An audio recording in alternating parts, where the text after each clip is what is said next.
Right, hello, can you just say your name? Christine Reay. And Christine, can you just talk about what your memories are of Hylton Castle and the estates and anything you can remember about the castle? What I can remember is I really am. I was born in Oak Avenue, and my grandparents brought me up because my mum died. So, as I got older, they did, and they had to board us out to an aunt who lived in Hylton Castle, in actually Cranley Road, and we were allowed with her two children, my cousins, to play in the castle, because then the castle was no restriction. You could play in it. You could, do what you wanted in the castle. I spent a lot of time in the little church, where I do believe my art came to function, and there was a lot of times I was aware of things in the castle. Like the windows in particular, I could see people in the windows.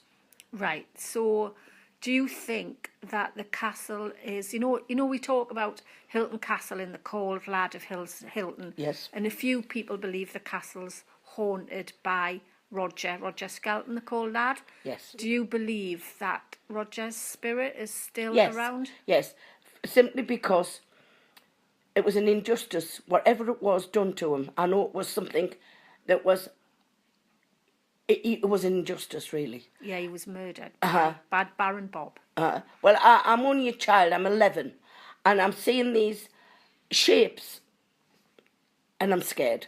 And I'm saying out loud, especially in the castle, I'm saying, oh, leave us alone, I'm just here to play.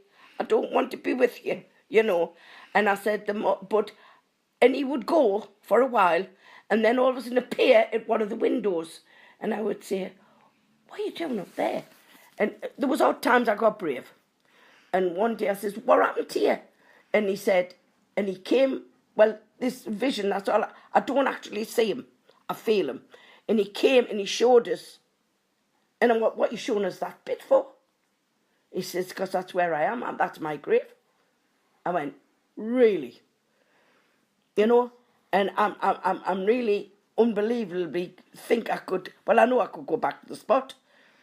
It's not where I thought a grave would be, but that's where it is. And then there was odd occasions he would want to play with us. I didn't know then that he was a child, but he wasn't much older than me. But I now know, because I didn't go into the history of it, because I was only a kid, that he was 14. That's right, he was 14 he was when 14. he was murdered. And then there used to be a hut at the beginning of the castle, and a gentleman was in there, and because he knew I was getting these kind of reaction, he showed us books that he had of the castle. I don't know if he's still alive, that gentleman. I think he is. Right. Yeah. And he showed how interested I was in the castle. And he lent us a book which I took home and brought back, but it was always his book. And I learned a little bit about the Cauld Lad of Hylton. And do you think, Christine, that the Cauld Lad, Roger, would be happy with what's going on now at the castle? To a point, he would be happy. I think in his time, there would be nothing going on for people. And that's how he probably didn't even have a proper trial, God love him. No. He probably, had a terrible life. So yes, to a point, I really think he'd be pleased. He'd be pleased. And we'll sharp no, because I think eventually there'll be more sightings of him. Do you think? Yes, I'm certain of it. I can't wait till it's in one piece to view it myself. I'd like to go back round before the actual unit goes inside, so I can say bye-bye to him properly. Yeah. As I saw it as a child. I'd like to go into and up the staircase if I could, because that's what I did. We played how dangerous. There was no health and safety.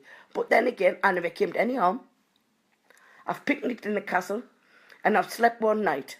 Have you? Well, I can't say sleep, because it was just a giggle, and there was about 10 of us went. And I know in the early hours of the morning we got sick, packed up, and I walked back to Cranley Road, But I think there was a friendliness between, we'll call him a ghost, and the children that was there. So he didn't mean any harm? Or... No. But he was trying to explain to us in his own way how sad it was. And he is a very sad ghost. So yes, I would like to help him. Did any of your friends see him as well, or was it just you? I think it was just me, because I asked my cousin and all thought I was daft. And our Jane used to look at us and say, don't do that. You know, they're only kids, that's self. And I'm not then aware of more psychic things than I am now. Then I found out that my grandmother sat with Doris Stokes, and she was a leading medium in the northeast. But I would be there 20 before I knew that. Right. And I didn't realise that probably it had come down the line a little bit. And then I found out an aunt, not the one I was staying with in Hylton Castle, an aunt was also very psychic and saw things. My Aunt Margaret was very, very psychic. And she would come out with things, and I was thinking, if she do that. So that's all I can tell you about my experience.